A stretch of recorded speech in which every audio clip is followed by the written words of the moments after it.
Mes amis, vous avez reçu sans doute dans votre boîte aux lettres un exemplaire de notre journal Villiers-Rhin.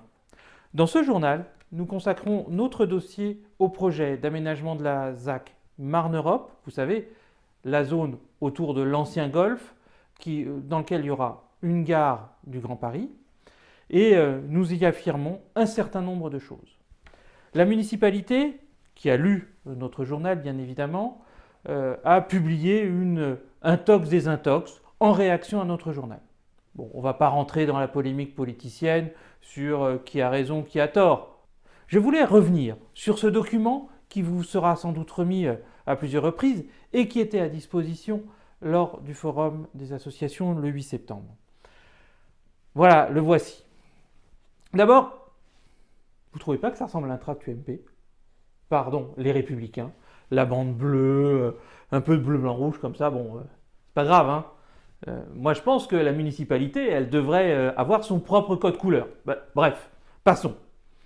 Et puis, quand on regarde le document, on voit qu'il y a 8 infos intox. Alors, je vais vous lire quelques infos ou quelques intox, et puis on va essayer d'échanger ensemble sur ce qui ne va pas ou ce qui va. On dit la gare RER du centre-ville va disparaître. La municipalité dit que c'est une intox. Nous, on n'a jamais dit que la gare allait disparaître. Ce que nous avons dit et que nous maintenons, c'est qu'il y aura, s'il y a une gare d'interconnexion à la ZAC Marne-Europe, moins de trains à Villiers. Nous l'avons dit, nous le pensons, parce que nous pensons qu'un certain nombre de trains vont s'arrêter à la gare d'interconnexion qu'on appelle Brie-Villiers-Champigny ou BVC à Marne-Europe. Donc on ne dit pas que la gare du centre-ville va disparaître. Par contre, nous affirmons qu'il y aura moins de trains. On nous dit que c'est une intox. Marne-Europe, des gratte-ciels et des bureaux. Alors là, je n'ai pas compris pourquoi c'est une intox. Bon, si vous voulez qu'on considère que 18 étages, ce n'est pas un gratte-ciel, ok, et ça c'est un jugement de valeur. Nous pensons que 18 étages, 57 mètres, c'est un gratte-ciel. En même temps, quand l'architecte de ces immeubles explique que la terre de Villiers va rejoindre le ciel de Paris, c'est bien qu'on va un peu gratter le ciel. Bon, je ne vais pas polémiquer là-dessus. Nous, on pense que ce sont des gratte-ciels. Et nous nous opposons à des immeubles de 18 étages. On nous écrit, c'est une intox de dire qu'il va y avoir des gratte-ciels et des bureaux.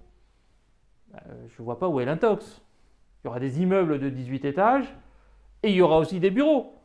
La municipalité ne peut pas nous dire à la fois qu'on va avoir dans cette zone Marne-Europe des entreprises qui vont s'installer et on va nous dire qu'il n'y aura pas de bureaux. Il y aura des immeubles de bureaux. C'est aussi simple que cela. Donc je ne vois pas en quoi c'est une intox. Dans ce document, on nous annonce comme une info qu'une nouvelle gare, une deuxième gare du RER verra le jour au pied du nouveau quartier. Oui, sans doute, mais nous n'avons jamais contesté qu'il y aurait cette gare. Par contre, la vraie question, c'est quand? Est-ce en 2024, comme la municipalité nous l'a annoncé, en 2025, ou comme on l'a entendu, en 2027, voire plus tard? Aujourd'hui, ce qui est vrai, c'est que cette nouvelle gare n'est pas financée. Et nous sommes en septembre 2018. Comment imaginer qu'en moins de 6 ans, on construise une gare et on en trouve les financements? Nous sommes extrêmement dubitatifs sur cette option. Toujours en lisant ce petit document, on voit qu'il y a une nouvelle intox, bon, sans doute c'est celle qu'on aurait dite, sur Marne-Europe, un quartier offert aux promoteurs. C'est promoteurs au pluriel, peut-être que c'est ça l'intox. Et puis, il y a une petite explication, écrite en tout petit pour pas qu'on lise. Honnêtement, je pense que ça vaut mieux.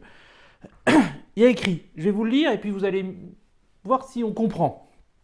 Consacré dans le cadre du contrat d'intérêt national, le quartier s'inscrit dans une logique d'équilibre fonctionnel et durable et initié dans le cadre d'Inventons la métropole.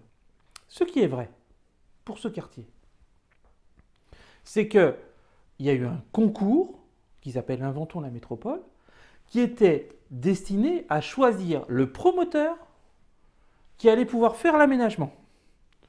Et donc, effectivement, la compagnie de Salzbourg, qui est une compagnie renommée, qui est un promoteur renommé, a été choisie pour faire cet aménagement.